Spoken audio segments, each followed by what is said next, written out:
In the midst of the swirling tension, those two simple words, "Get out," pierced through the air, leaving me utterly dumbfounded. The source of this command was none other than my eldest son's wife.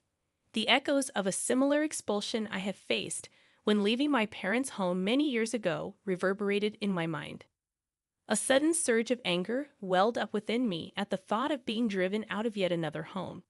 Resolute, I declared, "Well, I'll leave then," my voice trembling with a mix of indignation and sorrow. With determination, I began to gather my belongings, silently vowing that this would be the last straw in a long line of grievances. I swore to myself that I would never forgive my oldest son's wife for this affront. As I packed my things, the realization hit me that it was time to put my plan into action. Jessica, my daughter-in-law, had pushed me to this point, and I couldn't let her behavior go unaddressed. But before delving into the present, allow me to introduce myself. I am Sandra Clark, on the cusp of turning 61 this year. While technically retired, I consider myself fortunate to still be engaged in work, albeit not in the traditional sense. These days, I work mostly from the comfort of my home, occasionally dropping into the office for meetings. The modern work landscape has evolved, and remote work is now the norm. My oldest son, however, seems to have misconceptions about my current life. In his eyes, I'm no longer working and am merely residing in his home. I became a widow in my 40s and, for the most part, have led a financially secure life. The insurance payout from my late husband remains largely untouched, ensuring that my twilight years would be free from financial worries. While it might seem like I'm living a carefree life, I do have my concerns. Chief among them is my oldest son's wife, Jessica.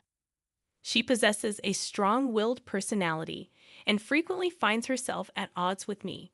This isn't a recent development. It began when she first came to announce their impending marriage. I can't forget the audacious act of showing up in a tracksuit, as if it were the most natural thing in the world. She claimed she wanted me to see her without any pretense, but I couldn't help but see it as a breach of common sense and decorum, to put it mildly. Her behavior often borders on the absurd, and her unwavering confidence and articulate arguments only complicate matters. I'd often wondered why my eldest son had chosen her as his life partner, and I later learned that it was Jessica who had approached him. Despite her eccentricities, there was no denying her beauty, and it seemed that my somewhat sheltered son was completely smitten with her. Even after their marriage, Jessica's behavior remained consistent. She wasn't one to put on airs, but also seemed to lack an understanding of social norms. As much as I wanted to oppose their marriage, I restrained myself, believing it was what my son truly desired. Unfortunately, the consequences of my decision were manifesting before my eyes. Surprisingly, my son was adamant about us all living together in our family home after the wedding. I had initially expected Jessica to oppose this arrangement, but to my surprise, she was in favor of it. It didn't take long for the reasons behind her preference to become clear. After we started living together, Jessica seemed to have completely abdicated her responsibilities when it came to household chores, leaving me to bear the entire burden. From cleaning to laundry and meal preparation, she entrusted all these tasks to me. What baffled me even more was that she was a full-time housewife who had willingly quit her job at the time of our marriage. While I didn't have to commute to work daily, I still had a remote job that demanded a substantial portion of my time, leaving me with even less free time than her. As I diligently faced my computer screen to fulfill my job responsibilities, Jessica would often make belittling comments, insinuating that I was merely playing around. At first, I brushed off her remarks with a laugh, deeming it too troublesome to engage in an argument every time. However, as time passed, it became increasingly irksome to endure her constant undermining. One day, unable to bear the imbalance in our household duties any longer, I decided to approach Jessica with a simple request. Asking if she could lend a hand with the cleaning, considering the ample free time she appeared to have. At that moment, she was idly engrossed in a TV drama, and her reaction was far from positive. With a deeply disgusted expression, she sighed dramatically and retorted, "The reason I don't involve myself in housework is for your sake, dear. Why can't you understand? It's disheartening that you can't appreciate my thoughtfulness." In a rather peculiar turn of logic, she justified her refusal to contribute to household chores by claiming that doing so would deprive me of my sole job. According to her, this would lead to a sedentary lifestyle for me, which she argued was unhealthy. Moreover, she expressed concerns about the potential development of dementia due to a lack of mental stimulation. In other words, Jessica believed that allowing me to handle all the housework was somehow in my best interest. Her reasoning bordered on the absurd, and I couldn't help but shake my head in disbelief. In an attempt to lighten the situation, I reminded her, "We decided to live together so that you can make sure I don't slack off, dear." Her response, delivered with a half smile, left me utterly speechless and confounded. It was in that moment that I began to deeply regret our decision to cohabitate. Every day felt like an ordeal as I found myself laboring over household chores under Jessica's watchful eye. Frustrated and feeling like I was at my breaking point, I decided to confide in my eldest son. My intention was not to complain about Jessica, but to find a solution to my predicament. I explained to him the difficulties of living in our current house, which was old and riddled with level differences. My age and physical condition had taken a toll, resulting in a back injury the previous year. These challenges made daily life increasingly arduous for me. Following our conversation, I made the decision to move into an apartment. It felt like Jessica had driven me to this choice, though I had no regrets about leaving. The new apartment I secured was a rental, and while I initially thought it might be too spacious for me to live alone, I ensured that it had enough room for my grandchildren to stay over in the future. I even had the interior customized to my taste, and at last, my own personal castle was complete. However, my joy was short-lived as Jessica began coming over to the new apartment every day, staying until late into the evening. She lounged on the living room couch, looking around and commenting, "The new apartment is really nice, isn't it, Mother? It might be too big for just you. Why don't you come back to your old home and take care of the house chores? It's for your health and longevity, you know." Jessica's behavior had become unbelievably frustrating. She insisted that I return to our old house to take care of the chores during the day, and her self-centeredness was enough to make anyone dizzy. I had already moved out of that house, and it was time for her to step up as the wife and handle the household responsibilities. After all, I was the one taking care of all the house chores in my new place, and my annual checkups always came back with good results. There was really nothing for Jessica to worry about. However, when I confronted Jessica about this, she simply turned her head away, as if pretending not to hear my words.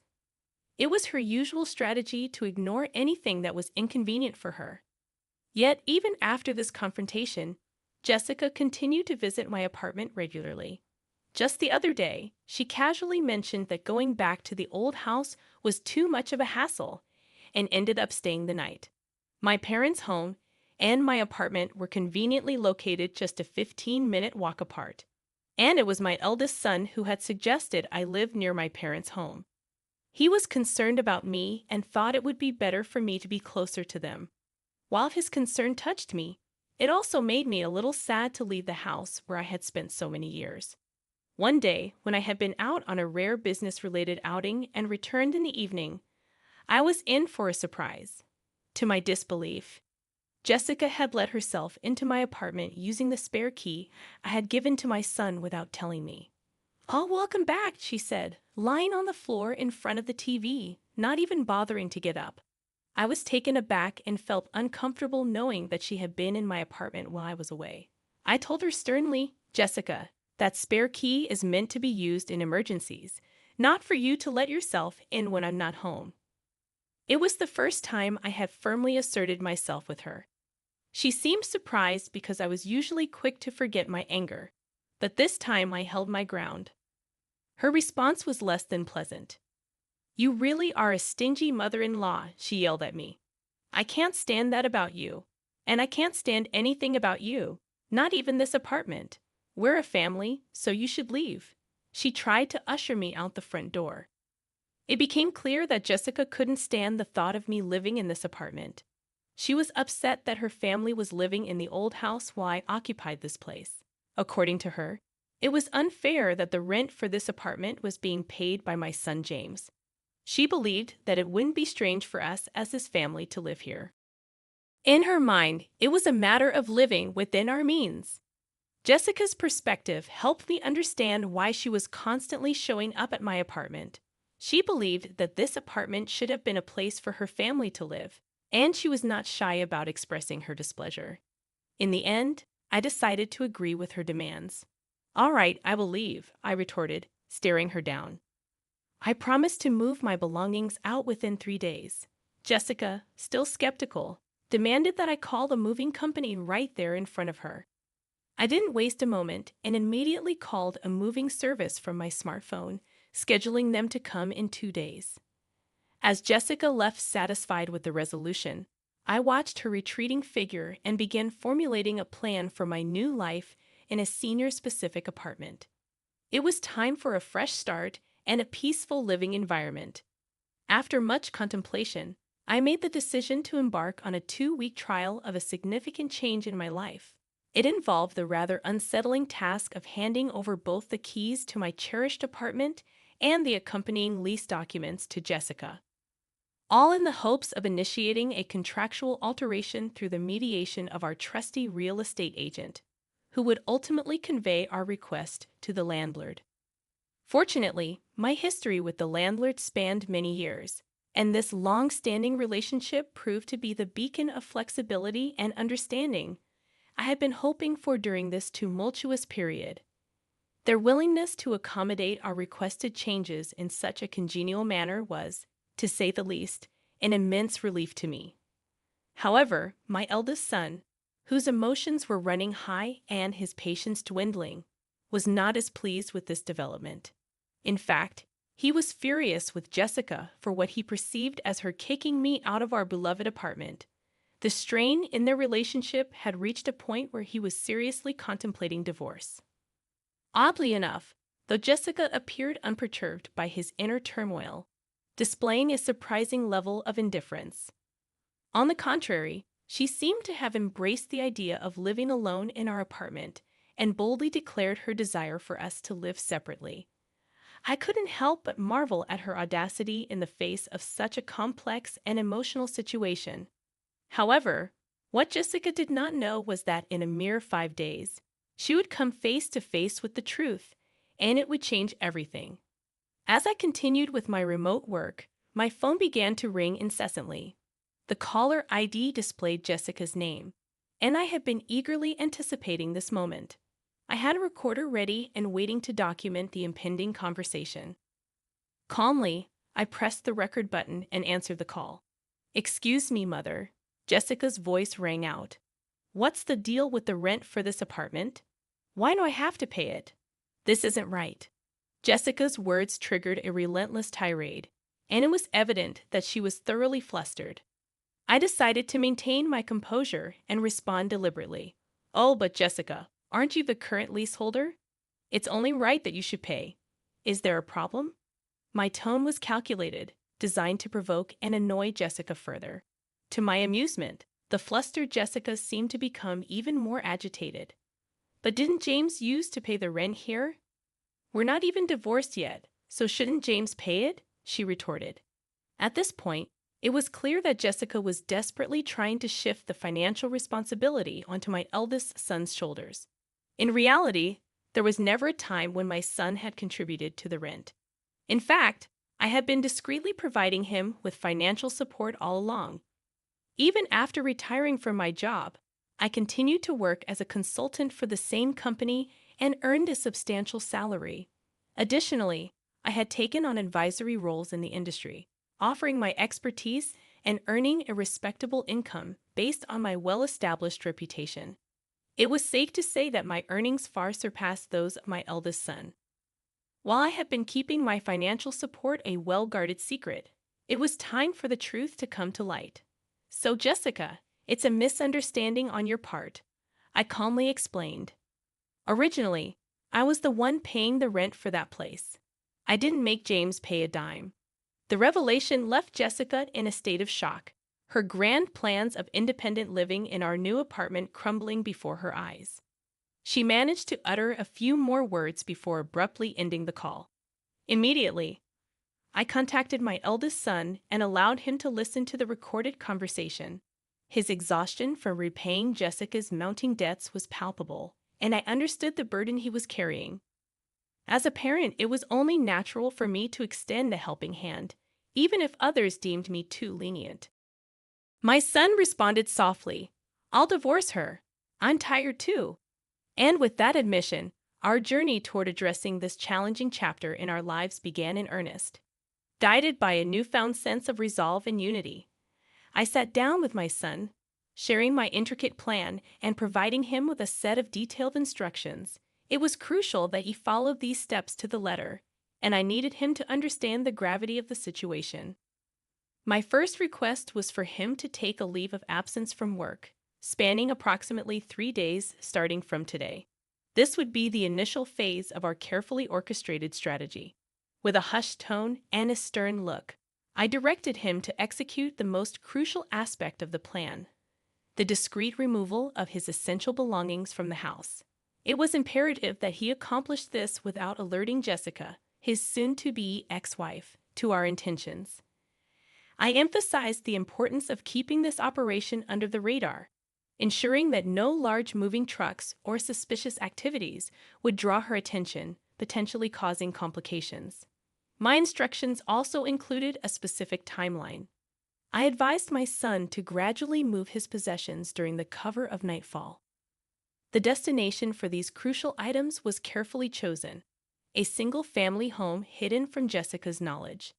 I had scoured the area extensively to find this discreet location, which would serve as his final dwelling. Our plan was designed to unfold discreetly, shrouded in secrecy, with each step executed meticulously to minimize any potential hiccups or interruptions. 3 days later, we would put our strategy to the test. Then, as anticipated, the phone rang once more, and the caller ID displayed Jessica's name. This time, her voice was laden with an even greater sense of urgency and agitation. Curiously, I greeted her, maintaining an intentionally relaxed and composed tone. But it was clear that Jessica was on the verge of panic. Her distress was palpable, and her words tumbled out in a rush.